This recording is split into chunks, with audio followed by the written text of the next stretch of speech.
السلام علیکم۔ آج میں عزازیل کی قسط نمبر 7 کے ساتھ حاضر ہوئی ہوں، تو چلیے آئیے قسط کا آغاز کرتے ہیں۔ ایک ہفتہ قبل کی رات۔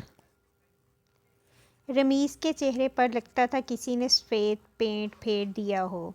اس کا چہرہ انسانی تو ہرگز نہ لگتا تھا، اس پر عجیب سے جانور والے تاثرات رقم تھے، بہت عجیب سے، انسانی تاثرات سے کہیں پرے۔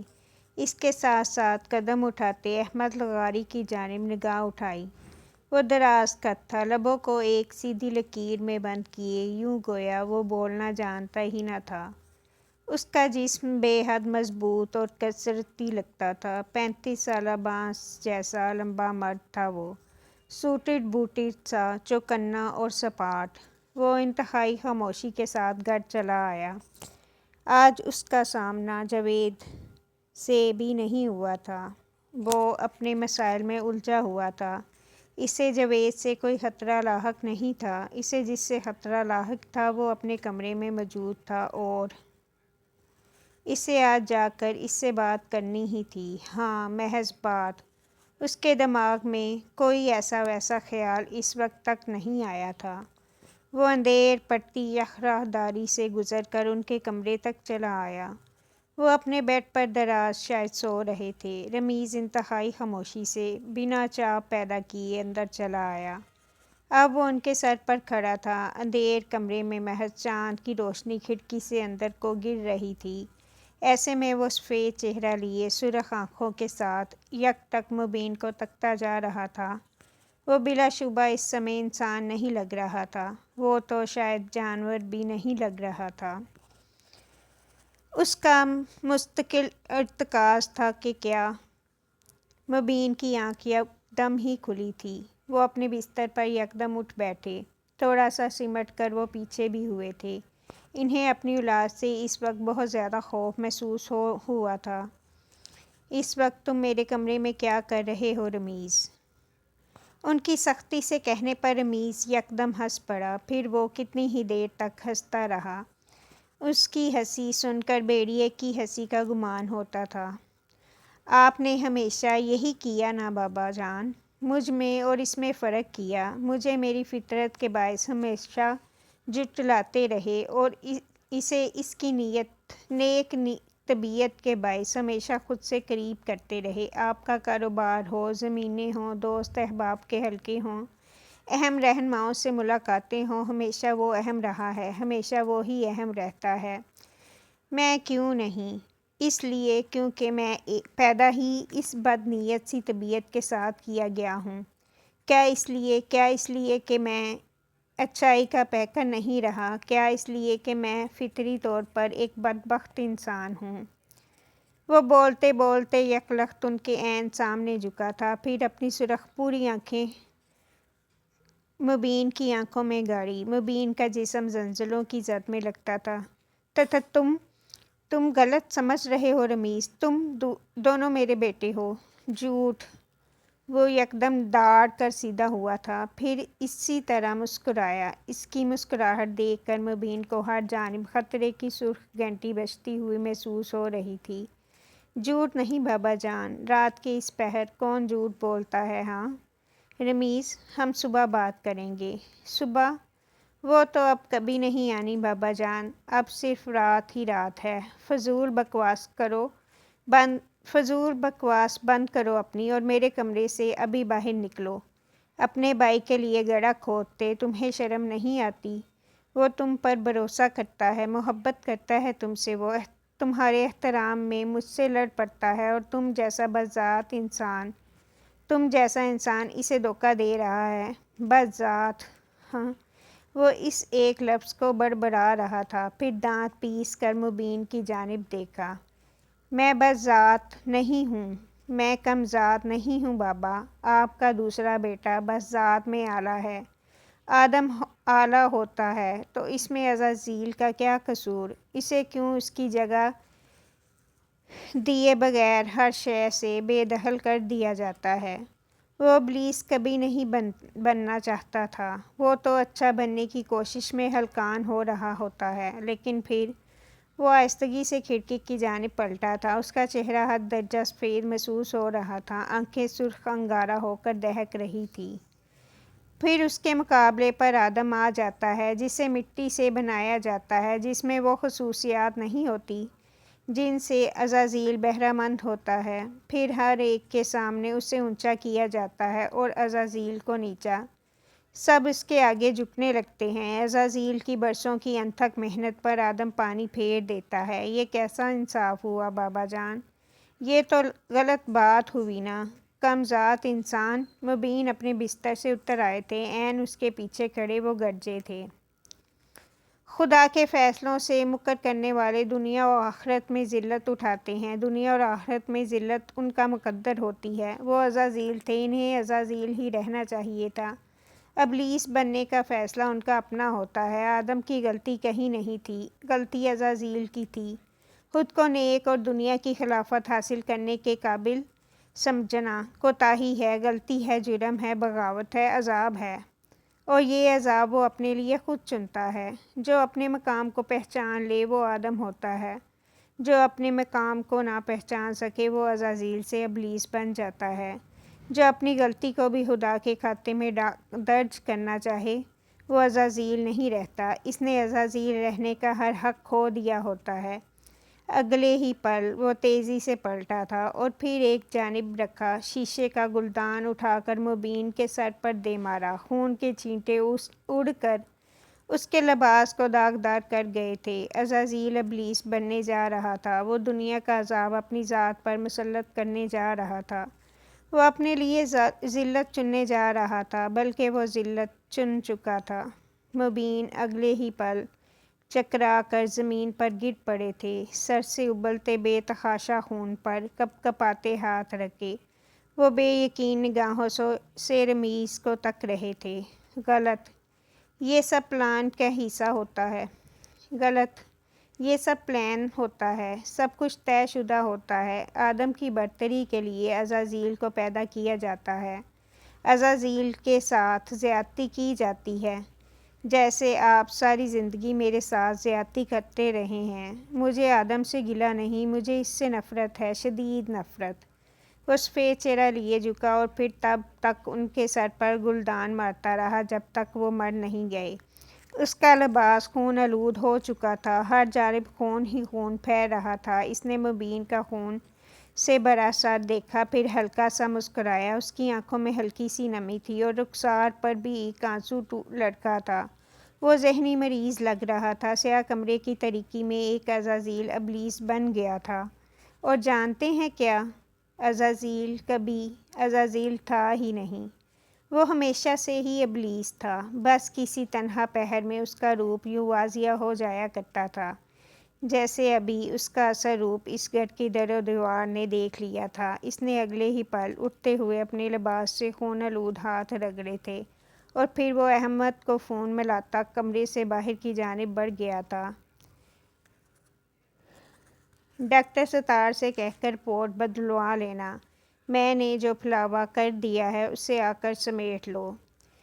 وہ طریق آواز کے ساتھ کہتا باہر کی جانب بڑھ گیا تھا، لیکن جانے کیوں اسے محسوس ہوا کوئی تھا جو راہداری کی دوسری سمت اسے دیکھ کر بھاگا تھا۔ اس نے فون رکھ دیا، ہاتھ میں تھاما خون آلود گلدان ایک بار پھر زور سے تھاما۔ جو کوئی بھی اس قتل کا عینی شاہد تھا، اس کا آج رات مرنا یقینی سی بات تھی۔ وہ کسی بھوکے بھیڑیے کی مانند آگے بھاگا، لیکن دوسری جانب کوئی بھی موجود نہیں تھا۔ پھر اسے ایک جھلک دکھائی دی، سیاہ لمبے بالوں کی جھلک، اور وہ سمجھ گیا کہ عینی شاہد کون تھا۔ اس عینی شاہد کا مرنا ضروری تھا، لیکن ابھی نہیں۔ وہ اسے اتنی آسانی سے نہیں مارے گا، لیکن وہ جلد ہی اسے مارے گا۔ یہ فیصلہ کر کے وہ بے فکر سا اپنے کمرے کی جانب پلٹ آیا تھا۔ نازنین نے خوفزدہ ہو کر سر باہر نکالا۔ اگلے ہی پل وہ بے ہوش ہو کر زمین بوس ہو چکی تھی۔ پیچھے مبین کی آنکھیں اب تک بے یقینی سے کھلی ہوئی تھیں، ایسے جیسے انہیں مرنے کے بعد بھی یقین نہ آ رہا ہو، ایسے جیسے انہیں یقین کرنے میں وقت لگ رہا ہو، ایسے جیسے سب کچھ راکھ کا ڈھیر بنتا جا رہا ہو یا بننا شروع ہو چکا ہو۔ جاوید اگلے ہی پل آگے بڑھ آئے تھے، پھر ان کی جھولتی کرسی کے عین سامنے چلے آئے۔ اب وہ ان کے آگے گھٹنوں کے بل بیٹھ رہے تھے۔ وہ شاید رو بھی رہے تھے، شاید وہ اپنے بھائی سے کچھ کہہ رہے تھے، شاید یہ کہ وہ اب تھک چکے ہیں، انہیں اپنے بھائی کی ضرورت تھی۔ اور اندھیر جھولتی کرسی پر موجود عزازیل سرشار سا مسکرا رہا تھا۔ شیطان نے آدم کو جنت سے نکلوا دیا تھا، اس نے مبین کی آغوش ان سے چھین کر ان کی محفوظ جنت ان سے لے لی تھی۔ اب وہ ابلیس کی مانند آدم کے سامنے زمین پر موجود تھے، برابری کے درجے پر۔ اب ان کی ذات کو سکون میسر آیا تھا، لیکن پھر جو کھیل شروع ہو جائے اسے ختم ہونا ہی ہوتا ہے۔ اپنے کمرے میں موجود نازنین خوف سے لرز رہی تھی، اسے بہت تیز بخار تھا، جسم گویا آگ میں پھنک رہا تھا، لب سفید پڑتے جا رہے تھے اور دنیا تاریکی کا حصہ لگ رہی تھی۔ اس نے دادا کی خون آلود سی موت اپنی آنکھوں کے سامنے ہوتے دیکھی تھی، اور اسی رات کوئی اس کے کمرے میں چلا آیا تھا، سنہری تتلی کا بروچ اپنے سوٹ پر سجائے۔ کیا اب مجھے بتانا چاہیے کہ عین جوانی میں اس کا مرنا اس قدر ضروری کیوں ہو گیا تھا؟ کیونکہ وہ اس رات کی عینی شاہد تھی۔ رمیز کا اسے ذہنی مریض بنانے کا ارادہ تھا، اور اس کے لیے اسے نازنین کو جسمانی زد و کوب سے گزارنا تھا۔ اسے اس لڑکی سے کوئی مسئلہ نہیں تھا، اسے بس اس کے باپ سے نفرت تھی۔ وہ جاوید کو بھی اسی ذہنی اذیت میں دیکھنا چاہتا تھا جس کا وہ کئی سالوں سے نشانہ رہا تھا۔ وہ اس کے گھرانے کو تباہ کرنا چاہتا تھا، بہت آہستگی سے، تنکا تنکا کر کے۔ طلحہ تو ویسے بھی تباہ ہو چکا تھا، اب نازنین نشانے پر تھی، پھر جاوید، پھر اس کی بیوی، پھر اس کی بہو، پھر اس کا پوتا۔ لیکن انسان چال چلتے ہیں اور اللہ چال چلتا ہے، اور بلا شبہ اللہ بہترین چال چلنے والا ہے۔ کسی دور واقعہ بستی میں حرم کو تیار کیا جا رہا تھا تاکہ وہ اس آخری عینی شاہد کو زندہ رکھ سکے۔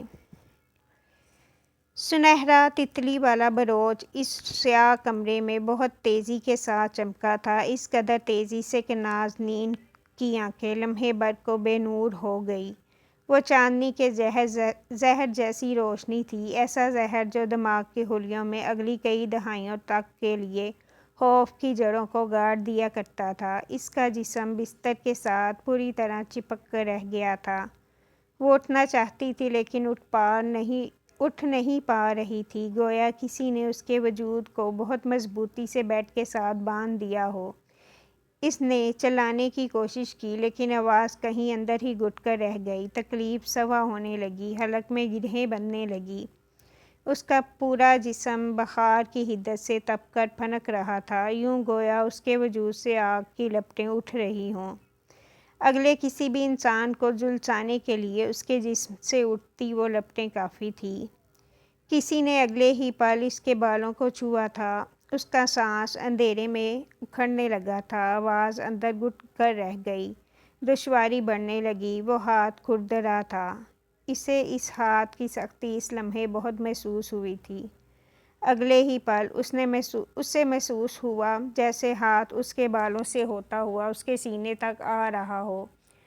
اس نے اس تاریکی میں اگلے ہی پل اس ہاتھ کو سختی سے پکڑ کر پرے دھکیلنا چاہا، لیکن وہ ہاتھ سخت تھا، مضبوط تھا، وہ اسے نہ دھکیل سکی۔ اس کے کمزور ہاتھ لرزنے لگے تھے، بلکہ اس کا تو پورا وجود ہی زلزلوں کی زد میں آ گیا تھا۔ دادا کی خون آلود لاش اس کی نگاہوں کے سامنے جھولنے لگی، دائیں سے بائیں۔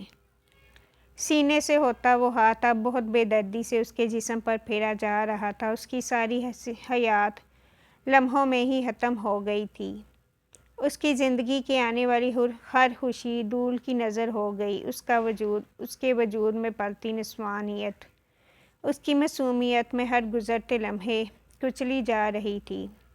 آنسو ٹوٹ کر اس کی آنکھوں سے گرنے لگے تھے، وہ بابا کو آواز دینا چاہتی تھی، وہ بہت زور زور سے چلا کر رونا چاہتی تھی، وہ اس مکروہ شخص کو خود سے کہیں دور، بہت دور دھکیلنا چاہتی تھی، وہ اس کی گرفت سے نکل کر کسی غار میں چھپ جانا چاہتی تھی، لیکن وہ ایسا نہ کر سکی۔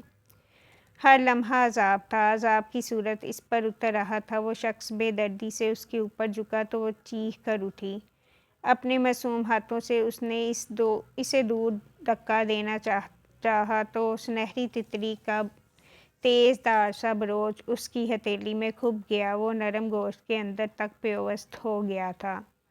اسے اپنے ہاتھ پر کچھ چپچپا محسوس ہو رہا تھا۔ وہ خون تھا جو اندھیرے میں بھی سیاہی مائل دکھ رہا تھا۔ اس کی ہتھیلی بری طرح زخمی ہو گئی تھی۔ اس شخص نے اس کے دونوں ہاتھوں کو بری طرح پکڑا تو اس کی دل خراش چیخ نکلتے رہ گئی۔ اسے لگا کہ اس گرفت میں اس کی کلائیاں ٹوٹ کر رہ گئی ہوں۔ وہ اب اس کی گردن پر جھکا اس کی ذات سے ساری عزت چھین لینے کے ڈر پر تھا کہ وہ اگلے ہی پل جانے اسے کیسے دھکا دے کر بیڈ سے کودی۔ وہ کسی جنگلی بھینسے کی مانند اس پر جھپٹا تھا اور جلدی میں جیسے ہی اس کی ٹانگ پکڑی تو وہ اگلے ہی پل اونڈے منہ جا گری۔ اس کی ٹھوڑی زمین پر بہت بری طرح آ لگی تھی۔ اس کے منہ سے اگلے ہی پل خون ابلا تھا۔ یقیناً گرنے کی وجہ سے اس کا جبڑا دانتوں کی وجہ سے زخمی ہو کر پھٹ چکا تھا۔ وہ یکلخت ہی تیزی سے مڑی لیکن اس شخص نے آگے بڑھ کر اسے بالوں سے جکڑا تھا۔ اب کہ وہ زور سے چلا اٹھی، اس نے آؤ دیکھا نہ تاؤ ایک بھاری ہاتھ کا چانٹا رکھ کر اس معصوم رخسار پر مارا تو وہ چکرا کر نیچے جا گری۔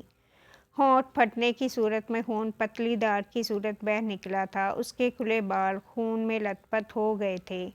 لباس جگہ جگہ سے کھینچا تانی کے باعث پھٹ گیا تھا۔ ہتھیلی پر لگا زخم بے حد تکلیف دے رہا تھا۔ وہ زخم ہو گئی تھی۔ اس کا پورا جسم کسی پکے دانے کی مانند تکلیف دینے لگا تھا۔ اس نے اٹھنا چاہا لیکن قدموں نے جواب دے دیا۔ آنسوؤں سے بھری آنکھوں کے سامنے بار بار دادا کا خون آلود سا وجود گھوم رہا تھا۔ خون، بہت سارا خون، اپنے جسم پر لگا خون، اندھیرے میں کھڑے شخص کا خوف، تایا کا سفید سا سرد چہرہ، وہ خون آلود گلدان، اس کا پکڑا جانا، طلحہ بھائی، بابا، خوف خوف خوف۔ یکدم اس کے منہ سے قے ابل پڑی تھی۔ وہ جو کچھ بھی اس کے معدے میں تھا وہ سب باہر نکل گیا تھا۔ بند کمرے میں قے اور خون کی بو پھیل کر سانس لینا محال کر رہی تھی۔ وہ شخص اپنا لباس جھاڑتا ہوا اس کے اوپر سے گزرا اور پھر اپنے پیچھے اس کا دروازہ بھی آہستہ سے بند کر دیا۔ اس پر یہ حقیقت بہت سالوں بعد آشکار ہوئی تھی کہ وہ محض اسے ذہنی اذیت سے دوچار کرنے آیا تھا۔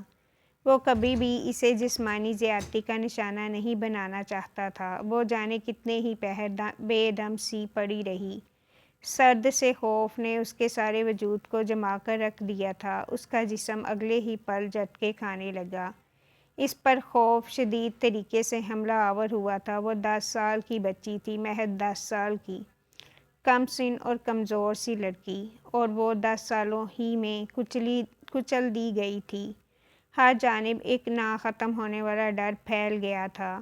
اس کا کمرہ چونکہ راہداری کے بالکل آخری سرے پر تھا تو کسی نے اس کی وہ ایک چیخ بھی نہ سنی۔ بڑے گھروں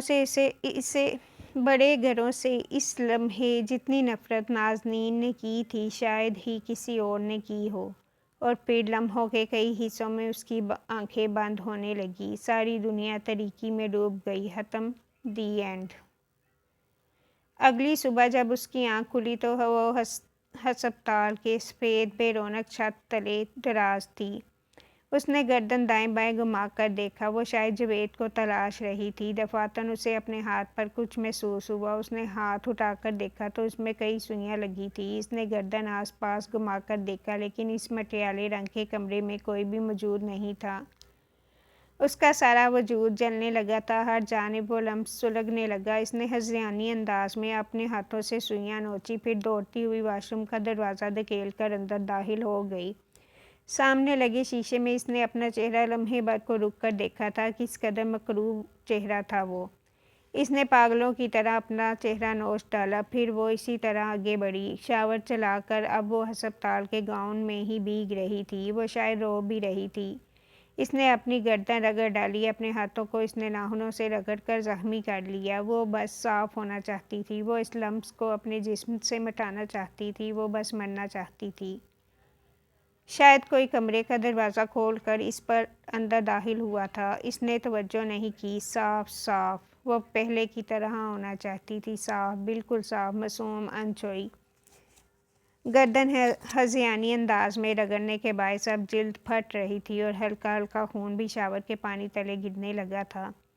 کسی نے اگلے ہی لمحے داڑھ سے واش روم کا دروازہ کھولا تھا۔ نازنین نے سہم کر اس جانب دیکھا۔ وہ اب ڈرتی ہوئی پیچھے جا رہی تھی۔ نہیں میں، بابا مجھے صاف کریں، میں گندی ہو گئی ہوں، بابا مجھے صاف کریں۔ وہ پاگلوں کی طرح چلا رہی تھی، رو رہی تھی۔ جاوید نے آگے بڑھ کر شاور بند کیا اور پھر اسے کھینچ کر خود سے لگایا، لیکن وہ ان کے ہاتھوں میں بے ہوش ہو گئی تھی۔ پھر ہر لمحے زندگی کے ہر دن اسی طرح ہونے لگا۔ وہ ایک ہفتے بعد ڈسچارج ہو کر گھر آ گئی تھی۔ وہ خاندان بھر میں زہری مریض مشہور ہوتی جا رہی تھی۔ سب اسے عجیب نظروں سے دیکھ رہے تھے۔ اسے یاد تھا جب وہ لڑکھڑاتی ہوئی گھر کے اندر داخل ہوئی تھی، تب شائستہ طائی نے کس طرح رضا اور ابیحہ کو کمرے کے اندر بند کر دیا تھا۔ وہ خود بھی ایک جانب سے اسے دیکھ رہی تھی، گویا اس کے قریب آنے پر وہ کچھ بہت مکروہ محسوس کر لیں گی۔ اسے ہر ایک کا رویہ بہت سرد لگا تھا، یہاں تک کہ صوفیہ کا بھی۔ طلحہ تو اس کی جانب اس قدر نفرت سے دیکھنے لگا تھا کہ حد نہیں۔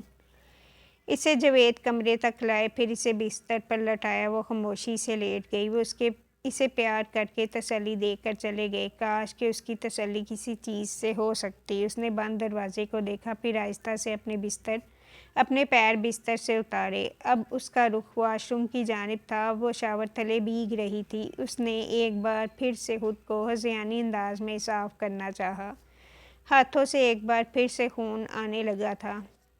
ہر جانب وہ سیاہ رات تخیل ہونے لگی۔ سب کچھ بکھرنے لگا۔ وہ ٹوٹنے لگی تھی۔ بھیگتے بھیگتے اس کے پیروں سے یکدم بے جان ختم ہوئی تو وہ وہیں فرش پر گر سی گئی۔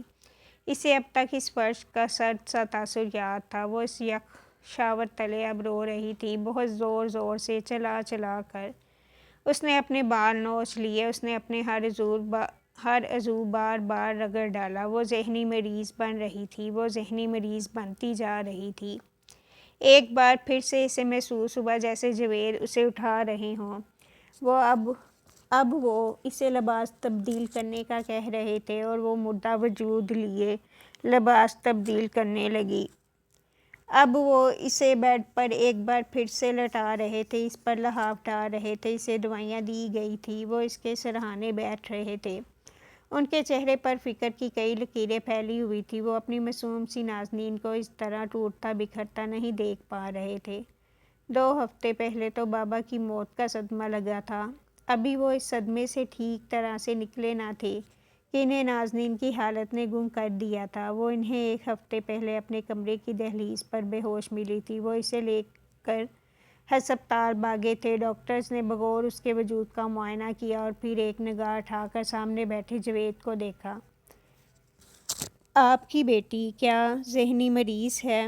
ان کا سوال ایسا تھا کہ جاوید کے ابرو تن سے گئے۔ کیسا گھٹیا سوال کر رہے ہیں آپ مجھ سے؟ میری بیٹی ذہنی مریض ہرگز بھی نہیں ہے۔ ان کی سختی سے کہنے پر ڈاکٹر اپنی کرسی پر پیچھے ہو بیٹھا تھا۔ بغور انہیں دیکھتا رہا۔ آپ کی بیٹی نے یہ زخم خود کو خود ہی دیے ہیں۔ ان کی بات پر وہ گنگ سے انہیں دیکھے گئے تھے، پھر تیز سے اٹھ کھڑے ہوئے۔ کیا بکواس ہے یہ؟ آپ ڈاکٹر ہیں بھی یا نہیں؟ میری بیٹی کو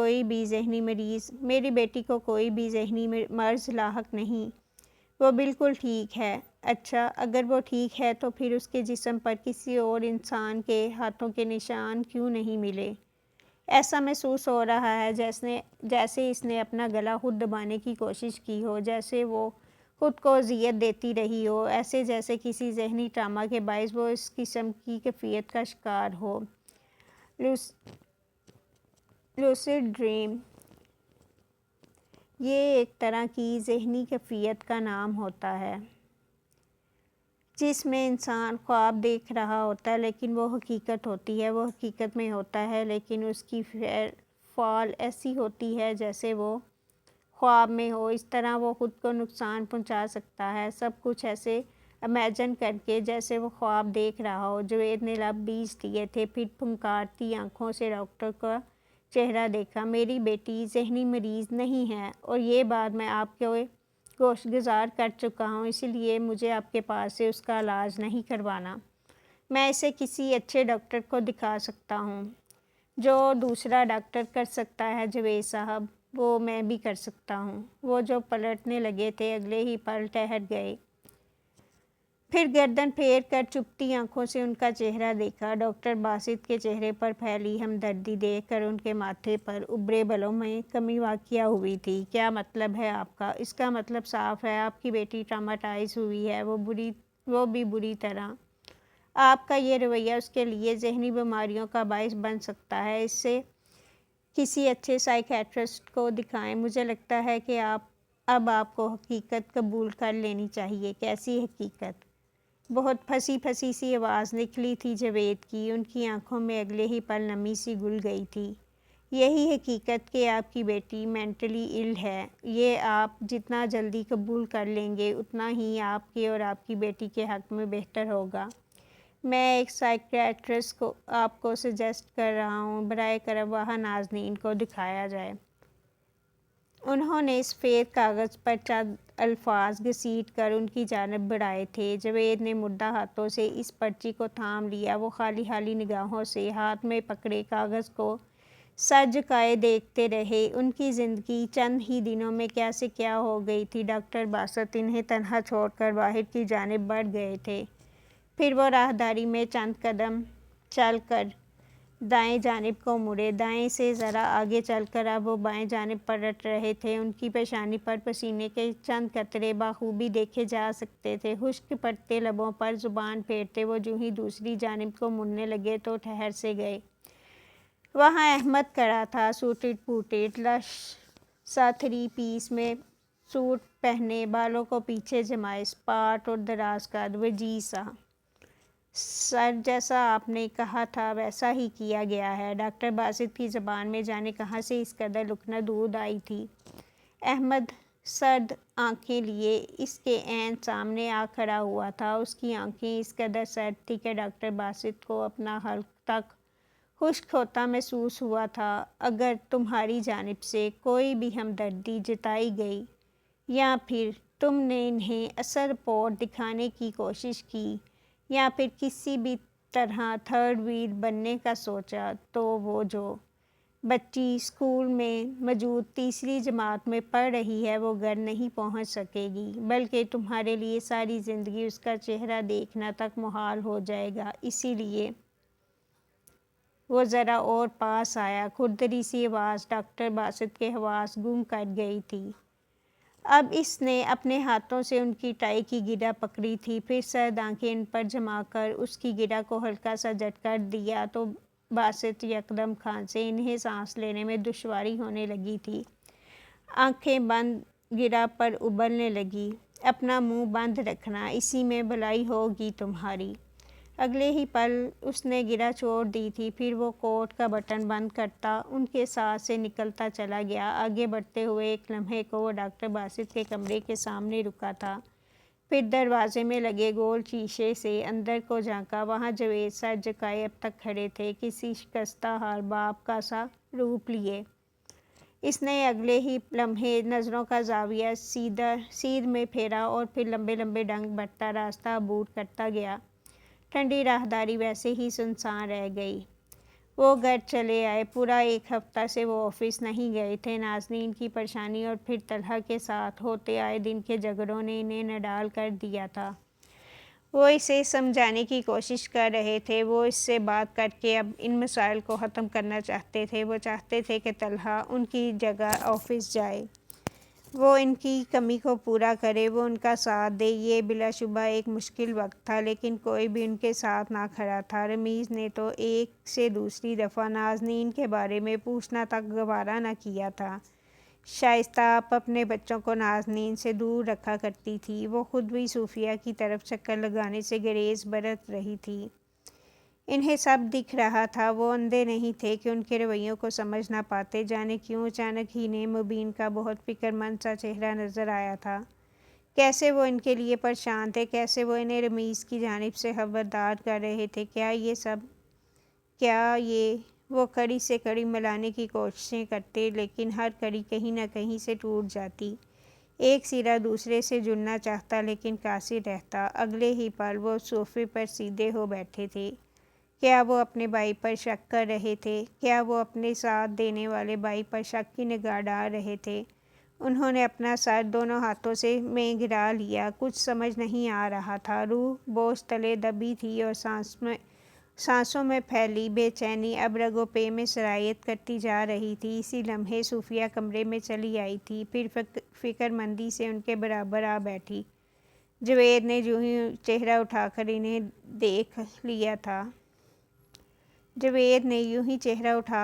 دیکھ لیا تھا۔ خاندان بھر سے مجھے فون موصول ہو رہے ہیں جاوید۔ سب نازنین کی ذہنی حالت کا پوچھ رہے ہیں۔ مجھے حیرت ہو رہی ہے کہ ان سب کو کس نے بتا دیا۔ انہوں نے گہرا سانس لیا تھا۔ ان پر واضح تھا کہ خاندان بھر میں خبریں پھیلانے والا کون تھا۔ وہی جنہیں آئے دن کوئی نہ کوئی ڈرامہ درکار ہوتا تھا تاکہ وہ اپنی بوریت کچھ کم کر سکیں۔ شائستہ بھابی، تم جانتی ہو کہ کس نے بتایا ہوگا؟ آپ غلط سمجھ رہے ہیں۔ بھابی بہت فکر مند ہے نازنین کے بارے میں۔ دن میں کتنی ہی دفعہ وہ مجھ سے اس کے بارے میں پوچھتی ہیں، صرف اس لیے تاکہ وہ عورتوں کے ساتھ مل کر اس بارے میں گوسپ کر سکے۔ ہماری بچی کے لیے سب شیطان بن گئے ہیں۔ آپ غلط۔ چپ رہو۔ انہوں نے درستی سے ان کی بات درمیان میں ہی کاٹ دی تھی۔ صوفیہ سہم کر ان کی جانب دیکھنے لگی۔ بھابی سے نازنین کے بارے میں کوئی بھی بات کرنے کی ضرورت نہیں ہے۔ وہ پوچھیں تو بس اتنا کہہ دینا کہ وہ ابھی دوائیاں لے رہی ہے اور جلد ٹھیک ہو جائے گی، اور اب میں مزید اس بارے میں کوئی بات نہیں کرنا چاہتا۔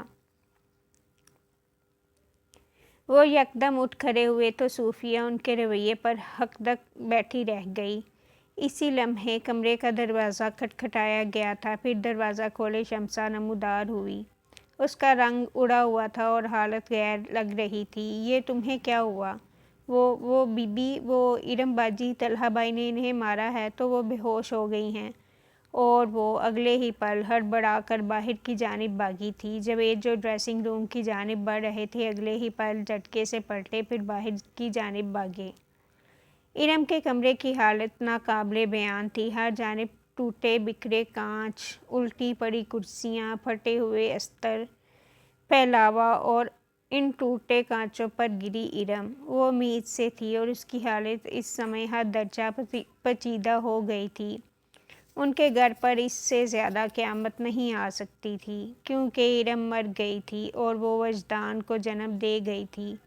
جس بچے کے لیے وہ نازنین صوفیہ کے ساتھ جا کر بڑے چاؤ سے شاپنگ کیا کرتی تھی، جس بچے کے لیے وہ دن رات دعائیں مانگا کرتی تھی، جس بچے کے لیے اس نے قبل از وقت نام سوچ رکھا تھا، جس بچے کے ساتھ وقت بتانے کے کوئی خواب اس کی آنکھوں کا حصہ بننے لگے تھے، جس بچے کا واسطہ دے دے کر اس نے طلحہ کو واپس پلٹ آنے کے لیے بارہا کہا تھا، وہ اس بچے کو دیکھے بغیر، ہاتھ میں لیے بغیر، محسوس کیے بغیر، خود سے لگائے بغیر مر چکی تھی۔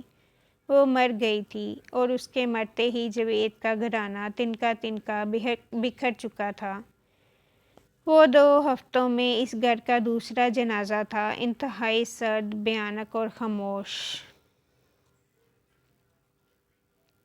اسے یاد تھا کہ وہ ارم کے یہ جنازے کے سرہانے کس طرح کھڑی تھی۔ اس کے بالوں کی لٹیں چہرے کے اطراف میں گر رہی تھی، سیاہ آنکھیں بالکل کسی گہرے کھنڈر کا سا مظاہرہ کر رہی تھی، ہاتھ بار بار دھونے کے باعث ہر درجہ سرخ ہو رہے تھے، جسم کا ہر عضو زخمی ہو چکا تھا اور اب بری طرح درد کر رہا تھا۔ ایک 10 سالہ بچی اپنی بہت ہی پیار کرنے والی بھابھی کے سرہانے گردن جھکائے کھڑی تھی۔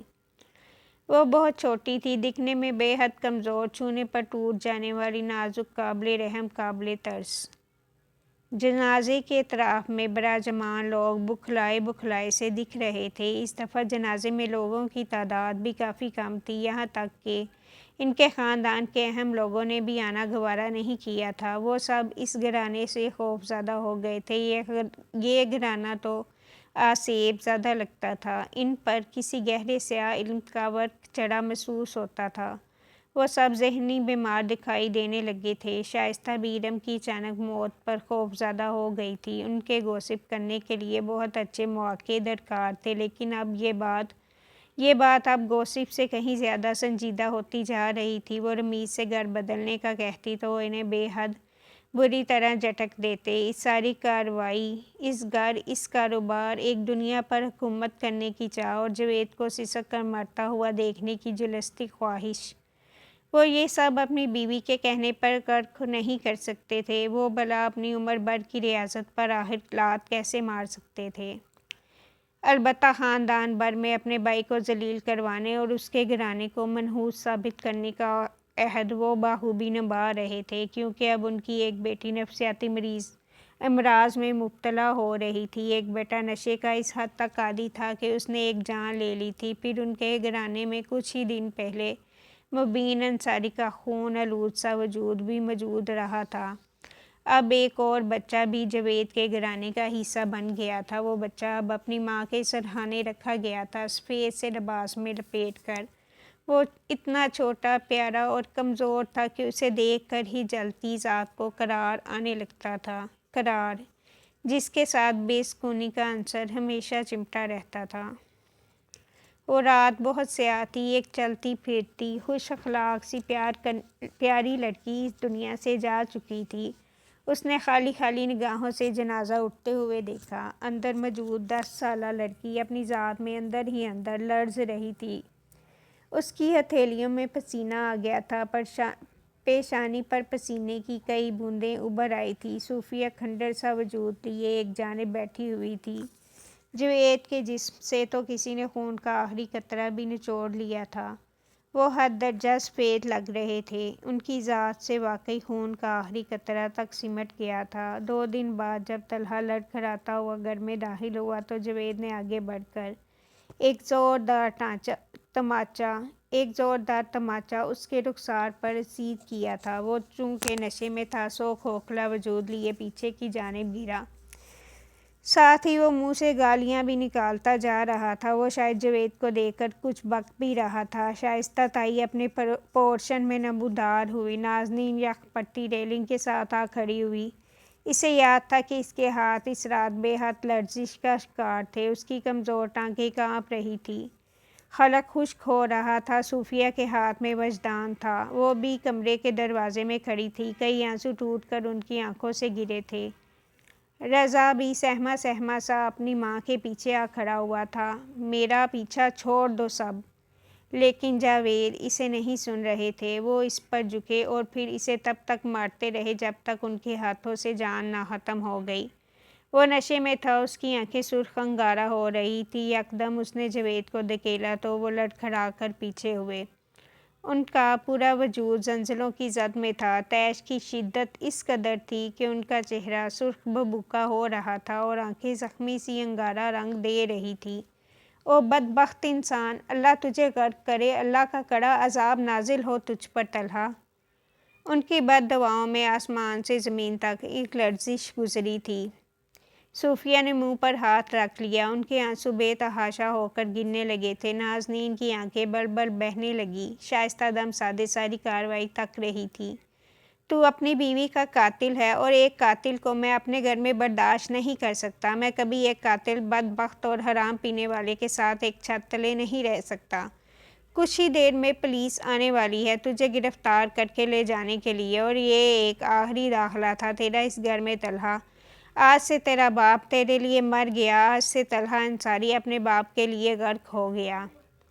ان کی آواز آخر میں لرزی تھی۔ طلحہ کی سرخ آنکھوں سے نشے کا پانی اترنے لگا۔ وہ منہ کھولے سخت پتلیوں کے ساتھ صوفیہ کے ہاتھ میں تھامے وجدان کو دیکھے گیا۔ اس کے وہم و گمان میں بھی نہیں تھا کہ ارم اس طرح بھی مر سکتی ہے۔ اسے یہ سب سمجھنے میں وقت لگ رہا تھا، دقت کا سامنا ہو رہا تھا۔ ارم کہاں ہے؟ وہ زمین پر ہاتھ رکھ کر سہارا لیتے بامشکل کھڑا ہو پا رہا تھا۔ جاوید نے آنکھیں سختی سے مینچ لی تھیں۔ نازنین کو اتنی دور سے بھی بند آنکھوں میں کئی آنسو گر کر کن پٹی میں جذب ہوتے محسوس ہوئے تھے۔ وہ بہت اذیت ناک لمحہ تھا۔ وہ سانسوں کو زہر کر دینے والا لمحہ تھا۔ وہ انکشاف کا لمحہ تھا، وہ عذاب کا لمحہ تھا۔ قبر کی مٹی تلے سو رہی ہے ارم، دفنا آیا ہوں میں اسے، اور جلد ہی تمہاری قبر پر بھی فاتحہ پڑھنے کا وقت مجھ پر واردد ہوگا۔ طلحہ اور اللہ کی قسم میں تیری قبر پر ایک نگاہ تو کیا تھوکنا تک گوارا نہیں کروں گا۔ تو نے سب ختم کر دیا طلحہ، تو سب خوشیوں کو کھا گیا، تو ناسور ثابت ہوا، تو گدھ ثابت ہوا۔ وہ اب رو رہے تھے، ان کی آنکھوں سے ابلتے آنسو بہت تیزی کے ساتھ ان کے چہرے کو بھگوتے گرتے جا رہے تھے۔ ایک باپ اپنے بیٹے کو کھونے جا رہا تھا، کھونے کا عندیہ جاری کر رہا تھا، وہی بیٹا جسے انہوں نے انگلی پکڑ کر چلنا سکھایا تھا، وہی بیٹا جس کے ساتھ کئی کئی گھنٹے سیر کے لیے نکل جایا کرتے تھے، وہی بیٹا جس کے لیے ان کی آنکھوں نے بہت سے خواب سجائے تھے، وہی بیٹا اب ان کی آنکھوں کا خنجر ثابت ہو رہا تھا۔ وہ ان کی آنکھوں میں کھبا ایک تیز دھار سا چھرا تھا جس نے ان کی آنکھوں سے بھنائی سینچ لی تھی، انہیں خون کے آنسو رلانے کے لیے پیدا ہوا تھا۔ وہ ارم ارم وہ کیسے؟ طلحہ اس قدر بے یقین تھا کہ پلک تک جھپکنا اس کے لیے محال ہونے لگا تھا۔ وہ جہاں کا تہاں رہ گیا تھا، اس کے قدم فرش کے ساتھ جم گئے تھے۔ میں نے کچھ نہیں کیا، میں نے اسے نہیں مارا۔ اگلے ہی پل گھر کے باہر کئی گاڑیاں ایک ساتھ رکنے کی آوازیں آئی تھیں، پھر دروازہ تیزی کے ساتھ کھل کر بند ہونے کی آوازیں، پھر بھاگتے قدموں کی آوازیں، اور اگلے ہی پل پولیس کی بھاری نفری گھر کے عین اندر موجود تھی۔ ان کے ہاتھ میں ہتھکڑیاں تھیں، اریسٹ وارنٹ اور مختلف اسلحے سے لیس۔ وہ پوری تیاری کے ساتھ طلحہ کو گرفتار کرنے آئے تھے۔ اس نے خوفزدہ نگاہوں سے پلٹ کر اس نفری کو دیکھا اور پھر چہرہ پھیر کر بے یقینی سے جاوید کی جانب دیکھنے لگا۔ انہوں نے آنسو صاف کر لیے تھے اور اب وہ چہرے پر کسی کھردری اور ظالم چٹان کی سی سختی لیے کھڑے تھے۔ یہی ہے وہ قاتل جس نے میری بیٹی کا قتل کیا ہے۔ مہربانی کر کے اسے میرے گھر سے جلد از جلد لے جایا جائے، اسے میری نظروں سے دور کر دیا جائے۔ میں اس کی نجاست کو مزید اپنے گھر میں برداشت نہیں کر سکتا۔ وہ سپاٹ سا بول کر سامنے دیکھنے لگے تھے، اب ان کی آنکھیں خشک تھیں، خشک اور بے رحم۔ اس کی پھانسی میں تاخیر میں ہرگز برداشت نہیں کروں گا officer.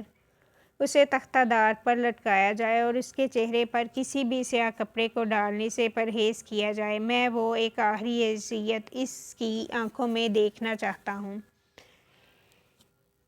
A S P Firdous نے اگلے ہی پل چونک کر جاوید کی جانب دیکھا تھا۔ وہ انہیں ایک لمحے کے لیے بالکل بھی نارمل نہیں لگ رہے تھے، یا شاید یوں کہنا چاہیے کہ وہ اس لمحے باپ نہیں لگ رہے تھے۔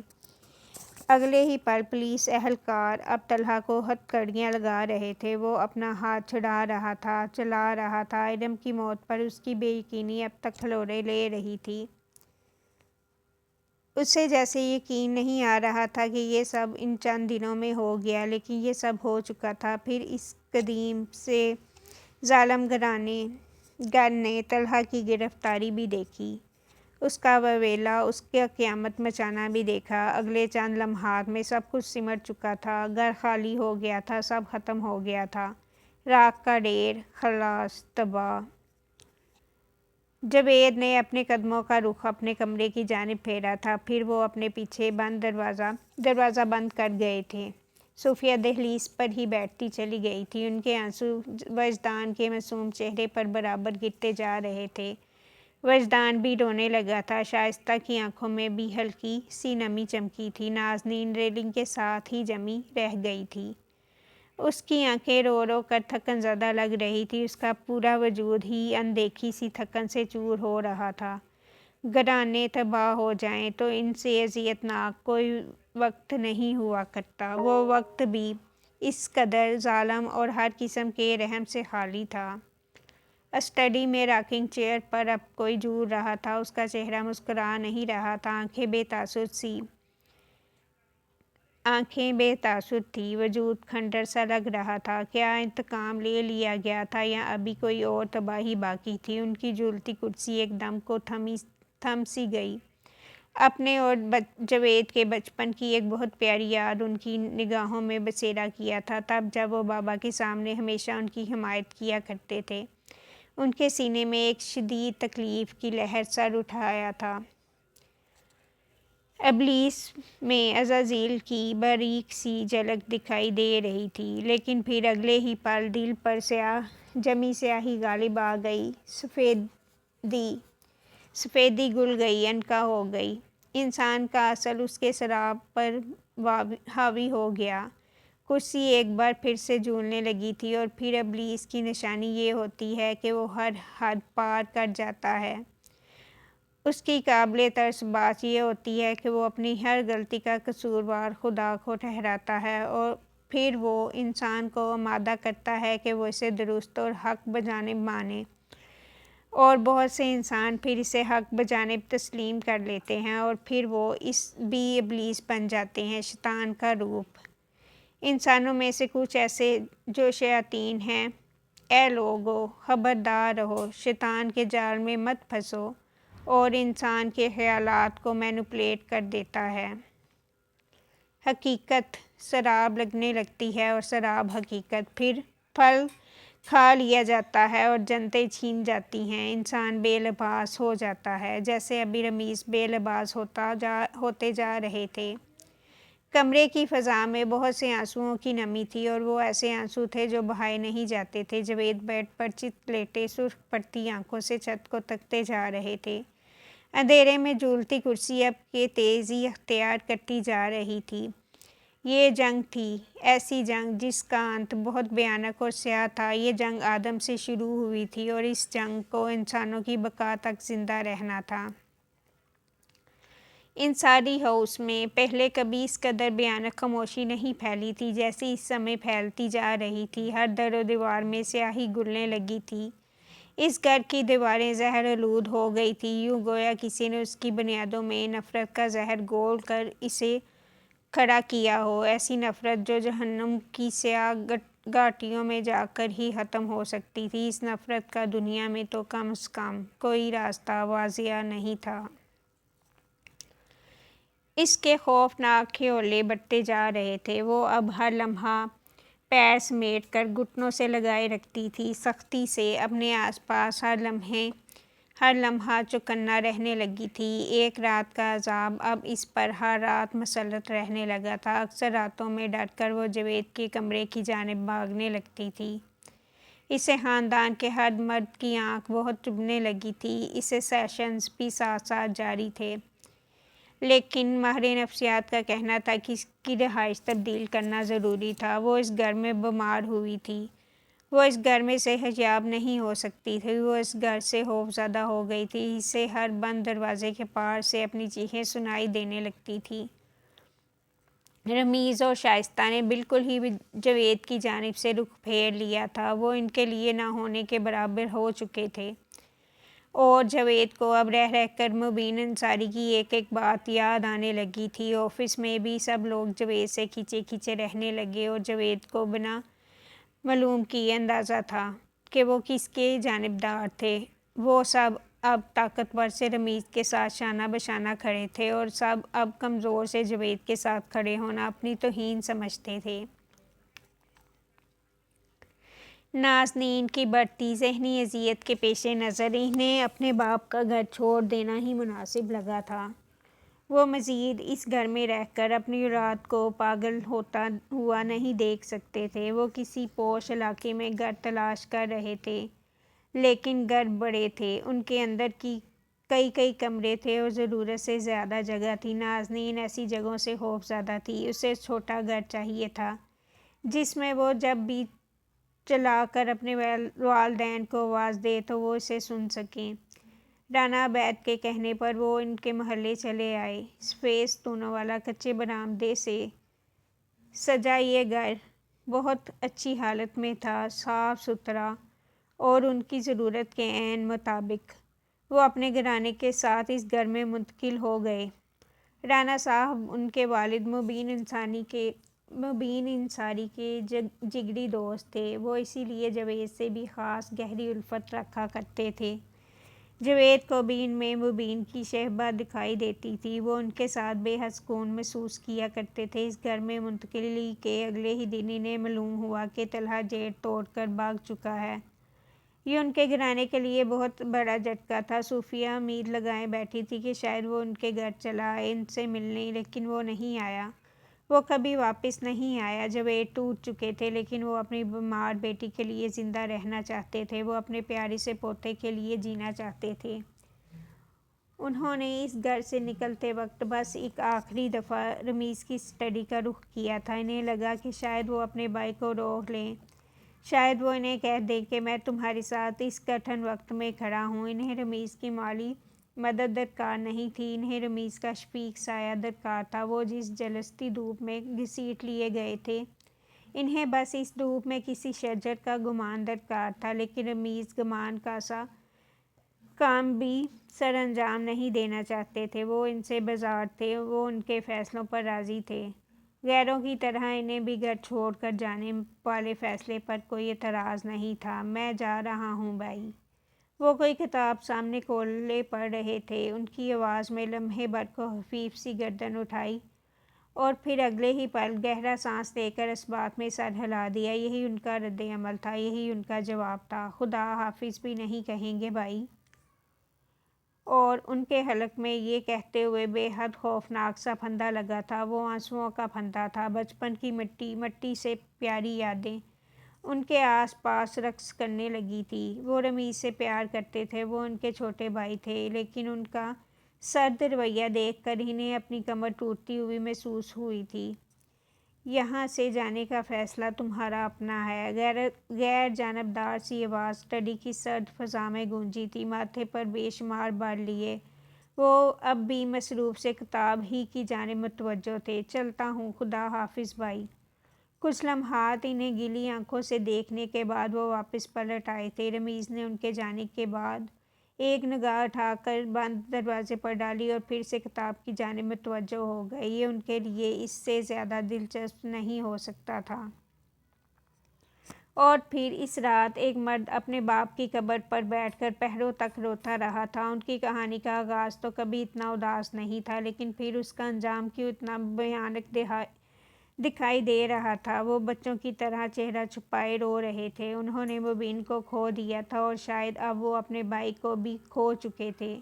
ہاں، اب وہ بالکل تنہا تھے، اس قبرستان میں پھیلی بھیانک خاموشی کی سی تنہائی لیے۔ اگلے دن وہ آفس پہنچے، لیکن جس جھٹکے کا انہیں سامنا کرنا پڑا وہ بہت گہرا تھا، ان کی ذات کو کنگلا کر دیا گیا تھا۔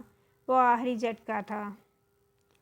اس نے گاڑی روکی تو وہ اپنے گھر کے عین سامنے کھڑی تھی۔ چونک کر اس نے سامنے لگے شیشے سے پار دیکھا تھا۔ یہ رات اس قدر گہری کیسے ہو گئی تھی؟ کیا وہ سڑکوں پر پھرتی رہی تھی؟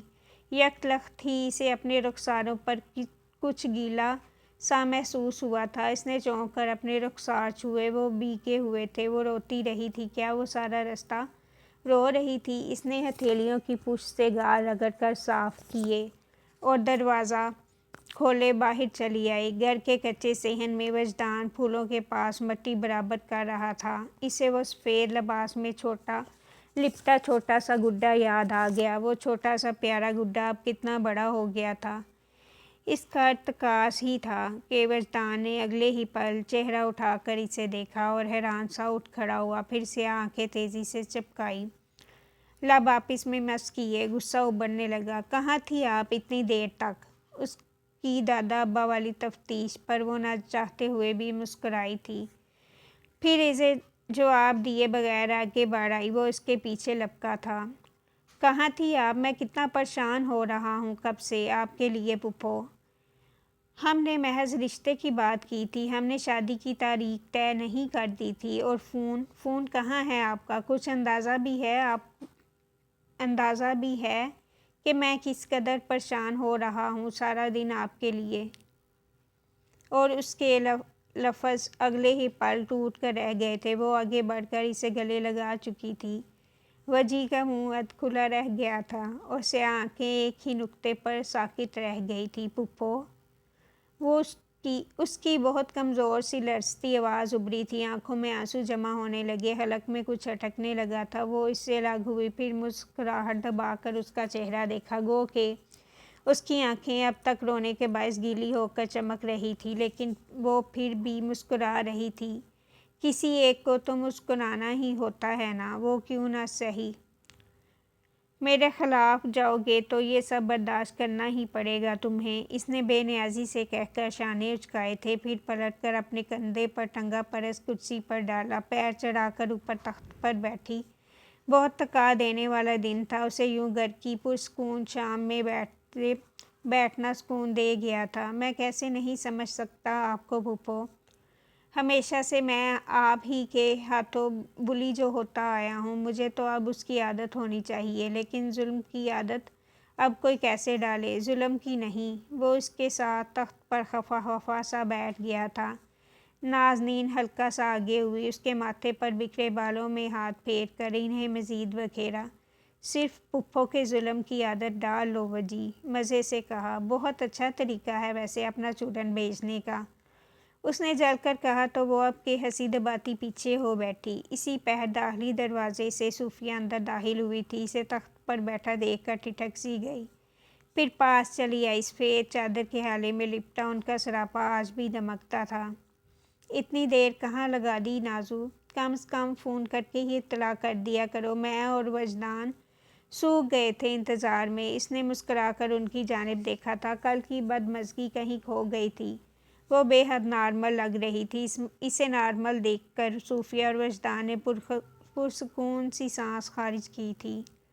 امی، مجھے بتانا یاد نہیں رہا، سوری، بس کام کچھ زیادہ تھا یونیورسٹی میں تو دیر ہو گئی، آئندہ سے نہیں ہوگا ایسا۔ اچھا، کھانا لگا دوں؟ جی لگا دیں، میں ہاتھ دھو کر آتی ہوں۔ اور ہاں امی، صوفیہ جو اگلے ہی لمحے پلٹنے لگی تھی ٹھہر سی گئی، پھر اسے دیکھا۔ وہ اب دونوں ہاتھوں سے حسب عادت بالوں کو سمیٹ کر جورا بنا رہی تھی۔ شائستہ تائی سے کہہ دے رشتے کا ایک دفعہ دیکھ لینے میں کوئی قباحت نہیں۔ اگر وہ شخص میری کچھ شرائط پر راضی ہو گیا تو میں ہاں کرنے میں کوئی تردد نہیں کروں گی، وہ پرسکون سے انداز میں کہہ کر کچے صحن میں لگے بیسن کی جانب بڑھی تو صوفیہ اور وجدان نے یکدم چونک کر ایک دوسرے کی جانب دیکھا۔ پھر دونوں نے ایک ساتھ ہی اس جوڑے والی لڑکی کو دیکھا جو اپنا فیصلہ سنائے اب آسانی کے ساتھ ہاتھ منہ دھو رہی تھی۔ صوفیہ نے اگلی کوئی بات کیے بغیر قدم کچن کی جانب بڑھائے تاکہ کھانا گرم کر سکے، لیکن اب ان کے لبوں سے مسکراہٹ نہیں ہٹ رہی تھی۔ آج بہت دنوں بعد سفید زیتونوں والے گھر میں ایک ساتھ کھانا کھایا جانا تھا، خوشگوار اور ہلکے پھلکے سے ماحول میں۔ اچھا جی، یہ تو تھی آج کی ایپیسوڈ، اور اس میں نازنین کا جو پاسٹ تھا وہ اب کھل کر انہوں نے واضح کر دیا ہے کہ کیا کیا اس کے پاسٹ میں ہو چکا ہے۔ اس سے زیادتی کرنے کی کوشش کی گئی تھی لیکن اس کے ساتھ زیادتی نہیں کی گئی تھی، نہیں ہوئی تھی، وہ بچ گئی تھی۔ اور یہ بھی بتایا گیا ہے کہ کس طرح ارم جو مر گئی تھی اور وجدان ان کے پاس ہے، اس کا بھتیجا، اور وہ اس سے بے انتہا محبت کرتی ہے، اور یہ بات تو صحیح ہے۔ اگر آپ بھی پھوپھو ہیں تو آپ کو پتہ ہوگا کہ اپنے بھتیجے بھتیجیاں کس قدر پیارے ہوتے ہیں۔ مجھے تو بہت پیارے ہیں۔ اور کیا ہوا ہے، اب اس نے رشتے کے لیے حامی بھر لی ہے، اب آگے دیکھتے ہیں کیا ہوتا ہے۔